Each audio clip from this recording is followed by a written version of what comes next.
But now let's go ahead and get into the show. And we're going to start things off with our weekly icebreaker. And this is a question that we like to ask of each other, mostly gaming related, but sometimes we like to go off the cuff. But we have a few stories today that include getting a lot of free games. Like every month, it's the beginning of the month, which means we got new free games from 3 different platforms. So the question that I wanted to ask this is a question that I came up with, is what free games, either from Prime, Games with Gold, or PS Plus free games, have you been playing and have you enjoyed since the program was introduced? And I'll let you go ahead and go first, Boogie. I have 2 games. So we were talking about this just before we started. Right. I've known Sony and Xbox have done the same thing. They've had a lot of AAA titles, but as I was saying, if the AAA title hit Xbox Live or PS Plus, I've either already played it, or if I haven't played it, I had no interest in playing it. Right. So those games, I didn't really gain much from them. But as far as other games, there's 2 games that stood out to me, or 3. Earthlock. Earthlock is so good. Yeah, which was released, I think, last August or September as a free game with Gold. And that was actually the launch of the game, too. Yep, that was the launch, yep. And the other game was the Super Mega Baseball series, Super Mega Baseball 1 and 2. Both of those games are outstanding. And Super Mega Baseball 2 was also another free launch game because it was free at launch. Yeah. Those games are fun. They were great games. They're by indie studios, and they were very enjoyable. Those are games that I remember playing and really enjoying them. And that's not to say that there weren't other good games. And it's just that those 2 games really stood out for me over the past, I would say, 12 to 18 months of free games. Yeah.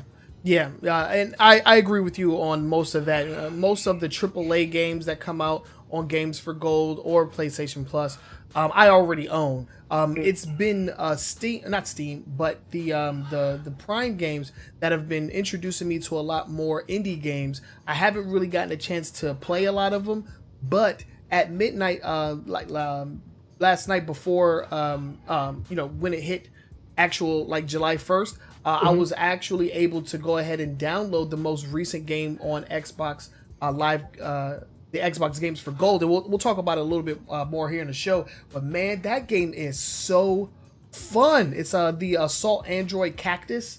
That is a fun game, man. It's a twin stick shooter, and I freaking love it. Oh, that's awesome. I played it. I downloaded at midnight. I think we played it until 5 a.m. Oh, wow. Yeah. Me and my brother Yanni, we were going in on that game. That game is so much fun. So I highly recommend that. We'll talk about that a little bit more. But there's been a lot of games that have come out on Xbox Live Games with Gold that have just been launch titles. It's like the game launched free on Games for Gold, and it's cool. I get a brand new game. It's absolutely free. It's kind of like the precursor to what they're doing with the Xbox Game Pass, where you get the free exclusive games. But this is more akin to indie games and stuff like that. So I love it. Any chance for me to play a pretty decent arcadey style indie game, I'm all for it, man. I am all for it. Yeah, me too. So that was our weekly icebreaker. If you have any questions for us, please feel free to ask us. We're on Twitter, we're on Facebook. Leave us a message. Use the hashtag AskAWGNS. That way we can track it. And any questions that you guys have for us, we'll answer them live here on the show. Before we go forward, though, I do want to give a shout out to Commander Root for following us. Thank you for the follow. I really do appreciate that, sir. And Maury Jin in the house, as always, making fun of me and my lack of skill in Fortnite. We were just talking about crossplay. Me and Yanni got on Fortnite last night for a little bit as well. He played on the Switch version. I played on the Xbox. And we played with Maury Jin and one of his friends. It was actually pretty fun. They weren't able to carry me to a victory, so I'm a little disappointed. But we did have a good time. Sonny even thinks so as well. Sonny says he had a good time interrupting my gameplay with his screechingly loud voice. Yes, I understand, Sonny. But yeah, so that's the weekly icebreaker. Don't forget to ask us questions. And if you guys are watching, shout out to anybody who's watching us on True Sonic on Twitch. I encourage you guys to come on over to our new home. This is our brand new channel, AWGNS podcast here on Twitch. Make sure that you guys say what's up. I know a lot of people that watched us on our original page haven't necessarily made the jump over. So I encourage you guys to come on over here. We got some cool emotes that you guys can spam in the chat, and you can actually see it here on the screen. So it's actually pretty fun. Sonny thinks it's a good idea too. He just won't stop talking about it. But yeah, so let's go ahead and move on because there's actually a lot of stories to talk about today. So let's go ahead and jump into our quick hits. And Boogie, I'll let you go ahead and take it away, man. What we got first? Okay, the first one we got is out of Overwatch. We haven't talked about Overwatch in a while. It's been a while. It's been a while. I agree. Yeah, and I haven't played it in even a longer time. Yeah, same here. Even longer than you. But yeah, they just released announced or revealed their 20th hero. And the 20th hero is a hamster. His name is Hammond. He's actually a hamster that's driving a big mech. So Okay. He actually came up on the Lunar Horizon colony with Winston. Mm-hmm. He was one that was missing. His backstory shows him landing in Australia in Junkertown, where he built his mech, and now he's actually in the PTR now. I think he went in on Thursday. Okay. So once he goes live, I will jump in and check him out. Just like I jumped in and checked out Bridget. But I just haven't. I'm over Overwatch right now. I'm just not over Overwatch. Oh man, I'm just not feeling it right now. No, yeah, I haven't touched it in a long time. Haven't really seen the need to get back into any like really competitive shooting games. Mm-hmm. I don't know, man. I haven't really had a lot of time to play games, honestly. So getting in and competing, the only like competition game that I'm currently playing is Dragon Ball Fighters. And man, I've been getting rusty, man. Got work the other day, man. It was not fun. But yeah, so this is pretty interesting. And every time they come out with like new characters and new maps, I just realize like, damn, this game is really old, and they are still putting in the time and effort to update it and give people new content, all for free. I might say. Yeah, it's 2 years now. It's been a full 2 years. It was like March, I think. Was it March or April it came out? Yeah. 16. Yeah. But it just goes to show you, man, you put out a quality product, people will play it, and if you support it, people will play it longer. That's true. So a lot of people are still playing Overwatch, and they're still making content for it. So this is nothing but a good thing in my opinion. Yeah, exactly. All right, what we got next? We got some news out of Oculus. We've talked about this lawsuit for a while. ZeniMax was suing Oculus and it stems from John Carmack. John Carmack worked at ID Software. He left. Basically, he came up with the idea of Oculus, the VR headset, while he was at ID Software. Yeah. ZeniMax passed on it, and he left and took it and created Lucky Palmer, and they created Oculus and the Oculus Rift. Right. ZeniMax sued for breach of contract, copyright infringement, and a whole bunch of other things. They tried to get an injunction. Eventually, a jury found Oculus liable for $500 million in damages. A judge cut that in half to $250 million. $200 million for breach of contract. We lost him. We'll get it. We'll get her back here in a second. Appeals this. Okay, so.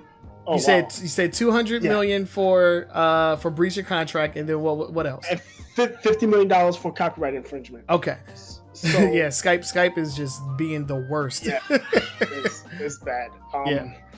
So it looks like this is going to come to a close unless ZeniMax appeals. But I mean, they're coming out with $250 million on the other side, and Oculus is owned by Facebook. That's a drop in the bucket for them. Yeah.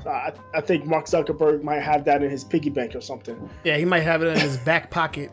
Right. So, yeah, another lawsuit that looks like it's going to be going away, which is I'm glad. I hate talking about lawsuits. Yeah, it's a really messy business suing people, but you know, when there's a breach of contract, you know, you gotta stand for what you stand for. Right. I don't know. I find it weird that, you know, even though he came up with the idea while he was at id Software and took it somewhere else, that they're not like reverting everything, you know, like it doesn't, like Oculus isn't going to go away because of this lawsuit. Like, no, so they settled, right? Yeah. No, they didn't settle. ZeniMax won the lawsuit, but they didn't get everything they wanted. They wanted more money. They wanted an injunction. They wanted Oculus to be taken off the shelves. But the problem with the wanting to go through all of that is they refused the product. So Carmack took it to ZeniMax. ZeniMax was like, yeah, nah, we'll pass. And he took it to somewhere else. Yeah. And this is why I didn't like this particular lawsuit, is because he brought it to you. You said, no, we're not going to fund it. We don't want anything to do with it. So he took it somewhere else.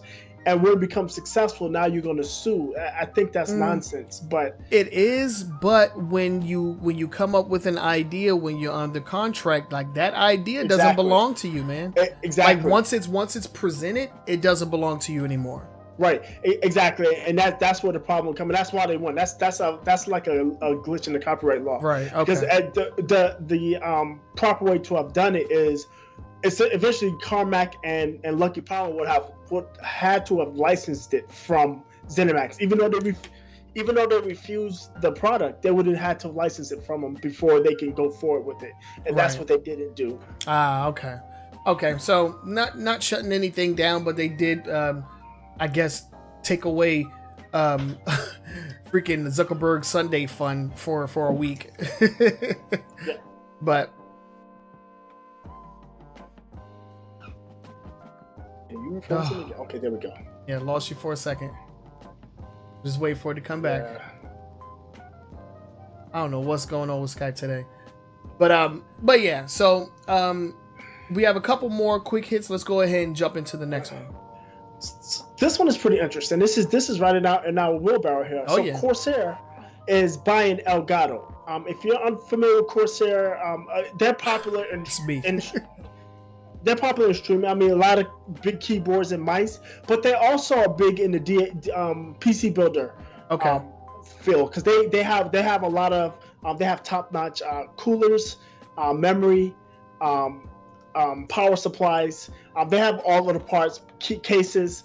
They're big into PC gaming, as far as building as well as accessories.